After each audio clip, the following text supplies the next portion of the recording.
হাটে গেছিলাম তো রান্না করতে পারিনি। কালকের পান্তা ভাত আছে, আম দিয়ে মুড়ি দিয়ে খেয়ে নেই। একটু লবণ নেই, আর কটা মুড়ি নেই, একটু চিনি নেই, মাখিয়ে নেই আম দিয়ে।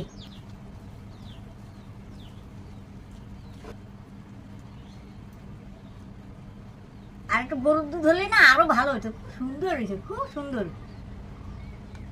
আমরা আগে এইগুলোই খেতাম, ওই জন্যই ভালো লাগে আমার কাছে। এখনকার ছেলে মেয়েরা এইগুলো খায় না, আমার কাছে খুব ভালো লাগে, খুব সুন্দর লাগে।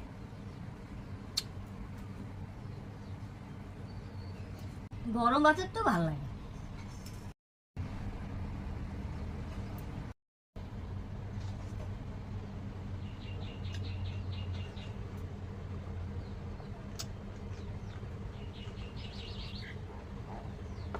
ওরা ভিডিওগুলো দেখবা, লাইক কমেন্ট করে দেবা।